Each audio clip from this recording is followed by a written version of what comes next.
जय Hind guys. Now start और next video lecture. और हम लोग अपनी आगे की कड़ी को बढ़ाते हैं। अभी तक हमने कोऑर्डिनेट ज्योमेट्री के कुछ टूल्स के बारे में बात किया था। अब हमें कोऑर्डिनेट ज्योमेट्री की जो बड़ी बिल्डिंग का निर्माण करना है उसमें किन किन चीज़ों की ज़रूरत है तो हम लोगों ने इसके पहले के वीडियो लेक्चर्स में बात की थी। अब उस कड़ी को आगे बढ़ाते हैं। अब हमारी ज़रूरत क्या है कोऑर्डिनेट ज्योमेट्री में सीखने की। अब हम अगला स्टेप क्या सीखेंगे। अब अगला स्टेप ये है इसमें कि क्वाड्रेंट ज्योमेट्री की जो बात थी उसमें कहा गया हम जो भी स्टार्टिंग करेंगे ये एक्स वाई प्लेन बनाएंगे। दिस ओरिजिन क्या है, वाई एक्सिस क्या है, एक्स एक्सिस क्या है, सारी बातें हुई वहां। ये जो हमारा लिखा गया है इसको हम लोग ये पार्ट, दिस पार्ट, ये पार्ट क्या है, पॉजिटिव है, यहां भी पॉजिटिव है, तो इसको हम लोग फर्स्ट क्वाड्रेंट कहते हैं। This is known as first quadrant. अब ये सिंबल में हम इसको ऐसे भी लिखते हैं। मीनिंग ये होगी कि यहाँ जो भी कोऑर्डिनेट होगा वो पॉजिटिव होगा, मतलब एक्स कंपोनेंट भी पॉजिटिव होगा और वाई कंपोनेंट भी पॉजिटिव होगा। यहां अगर चले तो पहले हमेशा एक्स लिखा जाता है, तो यहाँ एक्स हमेशा निगेटिव आ जाएगा। यहाँ दिस इज द निगेटिव। और जो y कंपोनेंट यहाँ है ये पॉजिटिव है। ये हमारा है, नाम देते हैं सेकेंड क्वाड्रेंट। इसको हम लोग सेकेंड क्वाड्रेंट कहते हैं। अच्छा, थर्ड क्वाड्रेंट हमारा क्या है, what is the third quadrant. अब यहां अगर देखा जाए this is the third quadrant. अब इस थर्ड क्वाड्रेंट में क्या क्या चीजें हैं, कौन कौन पॉजिटिव निगेटिव होगा ये लिखा जाएगा। पहला कंपोनेंट x लिखेंगे, सेकेंड कंपोनेंट y लिखेंगे। तो जो x यहाँ है निगेटिव है तो माइनस हो गया। अब यहाँ y कंपोनेंट ये है, अब ये हमारा निगेटिव होता है तो दिस इज माइनस ईयर। इसके बाद हमारा ये है जो fourth quadrant, this is the, इसमें क्या होगा कोऑर्डिनेट, x यहाँ पॉजिटिव है तो ये पॉजिटिव हो गया। अब यहाँ y मेरा निगेटिव है तो ये निगेटिव हो गया। This is the combination of the quadrants. अब ये सिंबल्स के रूप में भी हम लोग क्वाड्रेंट पहचान में रखते हैं। सिंबल के रूप में मतलब ये है, जैसे अगर हम कोई यहाँ किसी पॉइंट का कोऑर्डिनेट 2-3 लिखूं तो इस किस क्वाड्रेंट में आएगा। तो जैसे हम पता करना थे, पहला हमारा ये पॉजिटिव है, this is the positive year, और y जो है मेरा निगेटिव है, तो पॉजिटिव निगेटिव मेरा कहाँ होगा, x पॉजिटिव है तो मतलब x पॉजिटिव यहाँ है। अच्छा, y निगेटिव है मतलब y इधर आएगा, मतलब इस क्वाड्रेंट में आएगा, and this is the fourth quadrant. तो इसी तरीके से अगर किसी पॉइंट का कोऑर्डिनेट दिया है तो उसके साइन से हम ये पता कर सकते हैं कि वो किस क्वाड्रेंट में लाई करता है, कि फर्स्ट में है, सेकंड में है, थर्ड में है, फोर्थ में है। तो ये हमारा क्वाड्रेंट का कंसेप्ट है, और कौन किस क्वाड्रेंट में लाई करता है इसके बारे में हम लोगों ने सीखा। अब जैसे कि एग्जांपल और हम दे दें, जैसे इसको अगर मैं लिख दूं -3 -4, तो ये कहाँ है, तो देखा जाए निगेटिव निगेटिव कहाँ होते हैं, थर्ड क्वाड्रेंट में होते हैं। तो मीनिंग होगी कि ये जो पॉइंट है ये पॉइंट मेरा थर्ड क्वाड्रेंट में लाई करेगा। तो ये तो मेरी बात हो गई कि क्वाड्रेंट क्या है, क्वाड्रेंट की पहचान कैसे है। कोई पॉइंट अगर दिया गया है तो हम कैसे पहचानेंगे किस क्वाड्रेंट में है। इसके बाद जो नेक्स्ट स्टेप हमारा इसमें आता है कोऑर्डिनेट ज्योमेट्री की बिल्डिंग निर्माण करने में, जो नेक्स्ट जो मेरा टूल्स है वो ये है distance between two points. Distance between two points. अगर 2 पॉइंट्स गिवन है तो हम लोग डिस्टेंस कैसे निकालेंगे, हम लोग इसकी बात यहां करने जा रहे हैं। जैसे हमारे पास कोई 2 पॉइंट्स है, लेट कर लेट P ये x1 y1 and Q x2 y2 are any 2 points, कोई भी 2 points. Now we are required to find the distance between PQ। PQ के बीच डिस्टेंस निकालनी है, यानी P और Q निकालना है। अच्छा, अब ये बात अगर ऐसी है तो हम फिगर कैसे बनाते हैं। अभी कोई मतलब नहीं है कि पॉजिटिव है निगेटिव है क्या है क्या नहीं है, कहीं भी इंडिकेशन कर दें। 2 पॉइंट्स मेरे हैं, एक हमारा P है तो ले लेते हैं कि P यहाँ है और Q हमारा यहाँ है, और ये कोऑर्डिनेट हमारा x1 y1 है और ये Q मेरा जो है x2 y2 है। अब यहाँ ये मैटर नहीं रखता है ना कि किस क्वाड्रेंट में हम लिखेंगे। नो, जब हम कोई फार्मूला का क्रिएशन करने जाते हैं तो कहीं भी ले लीजिए, कोई फर्क नहीं पड़ता है। यहाँ बना लीजिए, यहाँ बना लीजिए, कहीं बना लीजिए, वो डजंट मैटर है। बट ये कन्वीनियंस के लिए हम यहाँ फर्स्ट क्वाड्रेंट में चीजों को बनाए। अब यहाँ अगर इस पॉइंट का कोऑर्डिनेट x1 y1 है तो उसकी मीनिंग क्या होगी कि यहाँ से आप परपेंडिकुलर ड्रा करिए दिस। अब ये जो डिस्टेंस होगी वो x1 होगी और ये जो डिस्टेंस होगी मेरी y1 होगी। ये बात हो गई। अब q से परपेंडिकुलर आप x एक्सिस पे ड्रा कर दीजिए। ये मान लीजिए a है, ये b है। तो अब यहां से OB जो होगा हमारा, मतलब अगर हमें बात लिखें तो OA जो मेरा होगा this is the OA x1 हो गया, और जो OB होगा this OB is equal to x2 होगा। अच्छा, AP कितना होगा, what is the AP? AP y1 होगा। जो हम लोग कोऑर्डिनेट ज्योमेट्री के जो पॉइंट इंडिकेशंस की बात किए थे कैसे करते हैं, उसमें क्या क्या चीजें लिखेंगे, दिस इज द क्लियर है। अच्छा, OB हमारा x2 हो गया। अब BQ कितना होगा, what is the BQ? y2 होगा। This is the clear here. अब अगर हम P से QB लाइन पे परपेंडिकुलर ड्रा कर दें, मान लीजिए हमने PN परपेंडिकुलर ड्रा कर दिया। PN is the perpendicular, meaning क्या है कि PN इज, ये परपेंडिकुलर का हम सिंबल देते हैं, this is the symbol of the perpendicular. PN is perpendicular to what? QB। तो अगर ये परपेंडिकुलर है तो दिस इज द 90 डिग्री, ये 90 डिग्री है, ये ऑलरेडी 90 डिग्री है। तो मीनिंग ये होगा कि PN की वैल्यू वही होगी जो मेरी वैल्यू AB की होगी। अब AB की वैल्यू मैं निकाल सकता हूं। AB is what? अगर AB निकालना हो यहां से तो AB इज इक्वल टू, बिल्कुल क्लियर है, OB माइनस OA। और OB क्या है, what is the OB? OB हमारा x2 है और OA क्या है, this is the x1 here. तो AB is equal to x2 minus x1 S। हमें PQ चाहिए, मतलब हमें इस पॉइंट को मिला दीजिए P एंड Q को, तो ये PQ की डिस्टेंस चाहिए। अब अगर हम यहाँ QN निकालना चाहें तो QN तो बहुत इजी है ना, QN QB from figure Q से B तक माइनस QN, नहीं सॉरी माइनस NB। दिस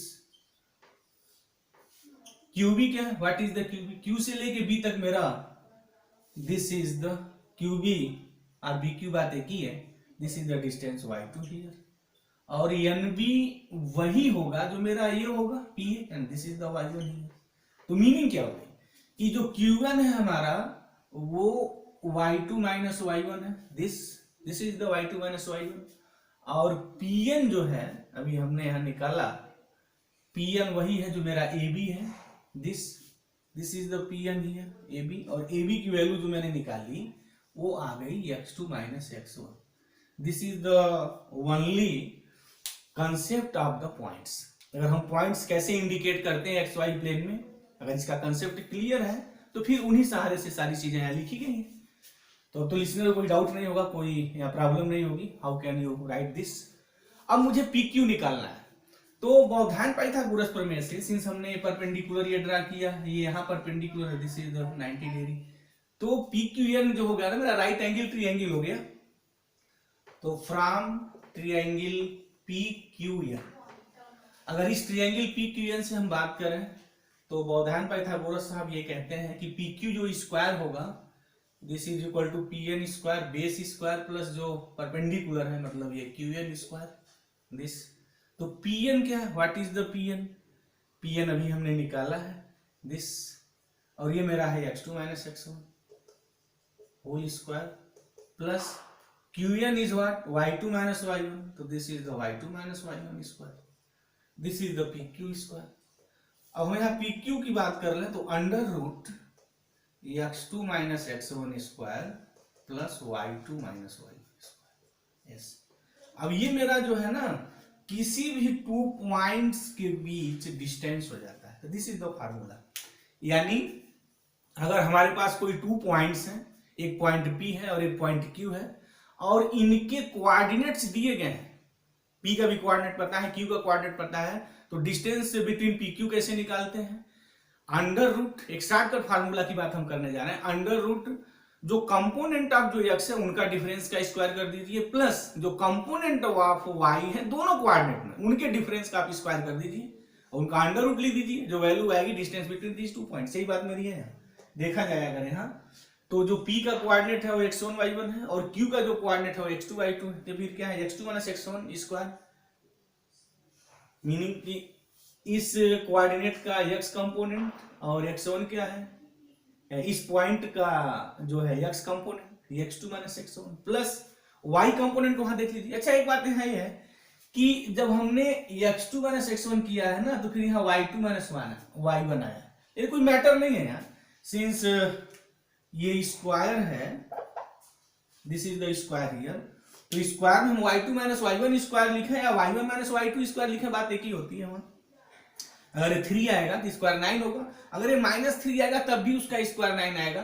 तो शॉर्टकट में एक फार्मूला याद करने का हम ट्रिक रिजल्ट बताते हैं, वो ये है कि जब भी डिस्टेंस बिटवीन 2 पॉइंट्स निकालिए तो एक्स कंपोनेंट का डिफरेंस का स्क्वायर करिए प्लस जो वाई कंपोनेंट्स हैं उनके डिफरेंस का स्क्वायर करिए और अंडर रूट ले लीजिए, वो मेरा फार्मूला हो जाएगा। मतलब difference of different component, x component का डिफरेंट प्लस जो वाई कंपोनेंट का डिफरेंस, तो डिस्टेंस बिटवीन एनी 2 पॉइंट्स हम इस चीज को लिख सकते हैं। अब जैसे अगर हमें यहाँ कोई अगर हम 2 पॉइंट्स ले लें, जैसे एक पॉइंट हम यहाँ P ले लें, ये 2 3 ले लें और Q हमने एक ले लिया -2 और 3 ले लिया दिस। अब अगर इनके बीच हम डिस्टेंस पूछें what is the distance between this, तो कैसे निकालेंगे, how can you find this, easy है ये। जैसे PQ निकालना है तो PQ is equal to what, under root पर डिफरेंस बिटवीन एक्स कंपोनेंट, तो इनमें इससे ये निकालिए या इससे निकालिए कोई फर्क नहीं पड़ता, अगर इसमें से ये निकालेंगे तो क्या आएगा -2 स्क्वायर हो जाएगा प्लस वाई कंपोनेंट का डिफरेंस तो 3 - 3 ये स्क्वायर। अच्छा परिपाटी एक ही है ना, जैसे लिखते हैं x2 माइनस x1 तो फिर y2 माइनस y1 लिखते हैं, y1 माइनस y2 नहीं, बट वो आप लिखेंगे तो मैथमेटिक जो रिजल्ट आएगा वो उसमें गलती नहीं है, बट जो मैथमेटिक की अपनी एक खूबसूरती है, खूबसूरती इन द सेंस है ये कि वो जो एक प्रॉपर वे है लिखने का ना, y2 माइनस y1 मतलब q और p का यहाँ कंसेप्ट है। जैसे x2 माइनस x1 लिखा है तो जो q का जो x कंपोनेंट है उसके बाद माइनस जो p का जो एक कंपोनेंट है वो प्रेजेंट है, x1 माइनस x2 नहीं आया हुआ, क्योंकि x1 माइनस x2 लिखेंगे तो वो यहाँ कोई प्रैक्टिकल इंपॉर्टेंस नहीं हुआ ना, वो रॉन्ग हो गया। ये डिस्टेंस x2 है, डिस्टेंस x1 है, तो ये डिस्टेंस x1 माइनस x2 नहीं होगी, x2 माइनस x1 होगी, राइट। बट अगर मैथमेटिकल कैलकुलेशंस में आप ये बात x1 माइनस x2 लिखा है, x2 माइनस x1 लिखा है, nothing to be the difference, तो याद करने की जब बात है तो ऐसे ही याद कर लेते हैं, और थोड़ा इजी हो जाता है कि difference of x component plus difference square of difference of y component, तो ये -4 होगा, ये 16 हो गया, ये 0 हो जाएगा, 0 स्क्वायर 0 हो जाएगा, और this is the under root 16, और अंडर रूट 16 पता है this value is the 4 year. तो हम लोग किसी भी पॉइंट्स के बीच डिस्टेंस निकाल सकते हैं यूजिंग दिस फार्मूला। अच्छा अब इस फार्मूले का हम लोग एप्लीकेशन करते हैं, कुछ मतलब ये प्रूव करते हैं कि वो ट्रायंगल, जैसे ये पार्ट से आ जाता है, जैसे हमने एक ट्रायंगल बना ली, this is a triangle here, ये कोई भी ट्रायंगल हमने बना लिया और इसका वर्टेक्स A B और C है, राइट, ये पॉइंट्स है मेरे। अच्छा मान लीजिए कोऑर्डिनेट दिया हुआ है, इसका कोऑर्डिनेट दिया हुआ है, इसका कोऑर्डिनेट दिया हुआ है, तो मैं AB निकाल सकता हूं, मैं BC निकाल सकता हूं, तो डिस्टेंस बिटवीन 2 पॉइंट्स AB निकाल सकते हैं, मतलब मैं इस साइड का लेंथ निकाल सकता हूं, इस साइड का लेंथ निकाल सकता हूं, इस साइड का लेंथ निकाल सकता हूं। मतलब ये हो गया कि अगर 3 पॉइंट्स के कोऑर्डिनेट दिए हैं तो उनके बीच में डिस्टेंस निकाल सकता हूं। तो अगर ये पॉइंट्स ट्रायंगल फॉर्म करते हैं तो मैं इस ट्रायंगल का नेचर बता सकता हूं कि वो आइसोसेलेस ट्रायंगल है कि इक्विलैटरल ट्रायंगल है। जैसे अगर तीनों साइडें सेम हो जाए तो जो स्कूल स्तर की जो बात है वो क्या है, this is the equilateral triangle. अगर कोई 2 साइड सेम हो जाए तो this is the isosceles triangle. तो हम इस डिस्टेंस बिटवीन 2 पॉइंट्स का एक एप्लीकेशन से यहाँ भी करते हैं। अच्छा दूसरी बात वहां है कि हम क्वाड्रिलेटरल्स में भी बहुत सारी चीजें निकाल सकते हैं, उनकी साइड निकाल सकते हैं कि साइड कैसी है कैसी नहीं है। तो बहरहाल अब एक एक पार्ट्स को यहाँ थोड़ा हम लोग एनालिसिस करेंगे। तो कुछ क्वेश्चन मैं यहाँ पिकअप कर रहा हूँ, जैसे एक क्वेश्चन की बात है यहाँ, अब हमें यहाँ दिखाएंगे कि वो इक्विलैटरल है या नहीं, कैसे है। कुछ क्वेश्चन थोड़ा पिकअप करें, इसके एप्लीकेशन पार्ट पे हम आ जाए अभी हमने डिस्टेंस बिटवीन जो इन 2 पॉइंट्सों की बात की है कैसे निकाले जाते हैं। अब इसका हम थोड़ा एप्लीकेशन देख लें कि एप्लीकेशन कैसे किया जाता है, कैसे हम इसका एप्लीकेशन यहाँ यूज करेंगे। तो क्वेश्चन यहाँ ये है, क्वेश्चन में लिख लूं पहले, उसके बाद में तब इसकी बात करते हैं कैसे निकालते हैं। क्वेश्चन ये है, what is the question here, first write the question कि so that the points, question here, एक क्वेश्चन पिकअप करते हैं, सो दैट द पॉइंट्स, कौन कौन पॉइंट्स है भाई, पहला पॉइंट्स है 1 1 है, सेकेंड पॉइंट्स हमारा -1 -1 है, और थर्ड जो पॉइंट्स है वो -√3 है, are the vertices of an equilateral triangle, each of sides is 2√2 unit, ये बात कही गई। This is the question here. अब देखते हैं इस क्वेश्चंस को हम लोग कैसे लगाएंगे, how can you solve this such type of the problem here. मुझे यहाँ बात करनी है इक्विलैटरल ट्रायंगल की, दिस। अच्छा, गिवन क्या है कि पॉइंट्स गिवन है, उन पॉइंट्सों के कोऑर्डिनेट गिवन है, क्या क्या है। अब मुझे ये प्रूफ करना है कि क्या ये पॉइंट्स जो वर्टिसेस हैं किसी ट्रायंगल के वो इक्विलैटरल हैं, और ईच ऑफ साइड का जो लेंथ होगा ना वो 2√2 होगा। तो चलते हैं, बना लेते हैं, पॉइंट्स को इंडिकेट कर देते हैं, ये मानते हुए कि ये ट्रायंगल फॉर्म करेंगे। अच्छा, ट्रायंगल फॉर्म करेंगे तभी तो वर्टिसेस का कंसेप्ट आएगा। यस, हो गया। अपने मन से इनका नामकरण संस्कार कर दीजिए। चलिए हम कर दे रहे हैं, ए ले रहे हैं, 1 1 ले लिया, बी हमने -1 -1 ले लिया, अब सी ले लिया हमने यहाँ -√3 और √3। यस, हो गया है। अच्छा, इक्विलैटरल ट्रायंगल प्रूव करने का सबसे इजी वे क्या है, बस ये दिखा दें। इक्विलैटरल होने का मतलब ये होगा कि जो ए बी होगा वो मेरा बी सी होगा, वही मेरा ए सी होगा, तीनों साइडें हमारी सेम होंगी। तो चलते हैं, ताबड़तोड़ निकाल लेते हैं। ए बी निकाल लिया जाए, what is the A B. तो ए बी कैसे निकालेंगे, अंडर रूट बताया था, एक्स कंपोनेंट का डिफरेंस में आ जाइए, ये -1 और ये -1, चलिए पहले लिख दे रहे हैं थोड़ा, स्क्वायर प्लस वाई कंपोनेंट का डिफरेंस। तो यहाँ से शुरू करते हैं, -1 and again this is the -1 square. इसको अगर हम सॉल्व करें तो this is the 2 -2 square, this is the 4, again this is the 4, √8, और √8 को मैं 2√2 लिख सकता हूँ। यस, हो गया। ये भी निकल गया, BC भी निकाला जा सकता है, under root. Same component of x difference पहले करिए, एक्स कंपोनेंट सी का √3 है और यहाँ -1 है, तो ले लीजिए -√3, इसमें से ये निकाल दे रहे हैं। अच्छा, इसमें जब ये निकालेंगे तो -1 है ना, तो ऐसे होगा ना, ये देखिए ध्यान से, दिस माइनस और यहाँ ऑलरेडी -1 है, दिस, ये स्क्वायर प्लस, इस चीज का ध्यान देंगे लिसनर, यहाँ ओ प्लस माइनस की सीलिंग मिस्टेक ना हो, क्योंकि मैथमेटिक्स में प्लस माइनस की मिस्टेक सारे की एक किराए पे पानी फेर देती है, तो ये चीज ध्यान देना चाहिए। फिर वाई कंपोनेंट का डिफरेंस ले लें, तो √3 माइनस ऑफ इसका स्क्वायर।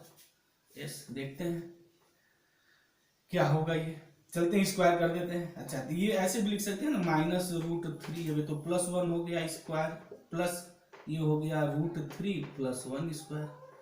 तो what is the square here, a + b का स्क्वायर क्या होता है, a² + b² + 2ab, तो ये स्क्वायर करेंगे तो ये हो जाएगा हमारा 3, दिस, ये हो जाएगा +1, अब ये मेरा हो जाएगा -2√3, दिस, प्लस, अब जब हम इसका स्क्वायर यहां करेंगे तो क्या आएगा, व्हाट, √3 का स्क्वायर करेंगे तो ये 3 आ जाएगा, प्लस 1 का स्क्वायर 1 + 2√3, दिस, ये और ये कैंसिल हो जाएगा, 3 3 6 हो जाएगा, 1 1 2, अगेन हमारा जो वैल्यू आएगी वो √8 आएगी, और √8 हमारा 2√2 हो जाएगा BC। तो BC भी मेरा 2√2 हो गया, ये ये जो साइड है एबीसी ट्रायंगल की बीसी 2√2 हो गई, और जो एसी हम लोगों ने निकाला इसकी भी वैल्यू मेरी 2√2 हो गई। अब बीसी हो गया दिस बीसी, और मेरा एसी भी हो गया, नहीं AB, sorry this is the AB है, एबी भी हो गया, बीसी भी हो गया। अब एसी बचा है तो फिर एसी भी तो निकाला जा सकता है, उसमें भी निकालने में कोई बहुत प्रॉब्लम नहीं है। कैसे निकालेंगे, बस वही अंडर रूट डिफरेंट कंपोनेंट के स्क्वायर कर दीजिए, सीधे फार्मूला याद करने का बड़ा आसान मेथड है ये ध्यान दें। वो एक्स1 सेक्शन करने से बेटर है ना, डिफरेंस करके स्क्वायर कर दीजिए, बस हो गया। निकालना है ये तो है, तो एसी निकालना है, एसी अंडर रूट आ जाइए, डिफरेंस ऑफ एक्स कंपोनेंट करिए तो -√3 ये, और यहाँ कंपोनेंट x1 है तो -1 स्क्वायर प्लस √3 -1 स्क्वायर। चलिए स्क्वायर कर दीजिए, क्या आएगा भाई, ये आएगा 3 + 1 और ये आएगा +2√3 आएगा, प्लस ये आ जाएगा 3 + 1 -2√3 हो जाएगा दिस, ये और ये कैंसिल हो गया, 3 3 6 1 1 2, 6 + 2 = 8, तो दिस इज द √8 और दिस इज द 2√2, तो एसी भी मेरा 2√2 हो गया। तो हो गया इक्विलैटरल ट्रायंगल है और ईच साइड का जो लेंथ है मेरा 2√2 है। तो ये मेरा थोड़ा एप्लीकेशन पार्ट पे हम लोगों ने काम किया कि जब हम लोग किसी भी 2 पॉइंट के बीच डिस्टेंस निकाल लेते हैं, डिस्टेंस फार्मूला क्रिएट कर लेते हैं, तो उस फार्मूले से हम लोग क्या क्या चीजें निकालते हैं। जैसे अभी हमने क्वेश्चन सॉल्व किया कि ये जो वर्टिसेस है वो इक्विलैटरल है। अच्छा इक्विलैटरल नहीं प्रूफ है, ये अगर आए तो क्या करेंगे, फिर दिखाई कि जो तीनों साइड आप निकाल लीजिए, डिस्टेंस बिटवीन एसी एबी निकालिए, बीसी निकालिए और दिखाइए कि ये इक्वल नहीं है, तो फिर मेरे इक्विलैटरल ट्रायंगल नहीं होंगे। तो हमने यहाँ अभी कुछ क्वेश्चंस उठाया है ताकि हम लोग डिस्टेंस बिटवीन 2 पॉइंट्स कैसे निकालेंगे उस पर मैंने बात की। तो मुझे उम्मीद है कि ये वीडियो लेक्चर जो इस टॉपिक पे था लिसनर को क्लियर हो गया होगा। तो thank you very much guys, जय हिंद।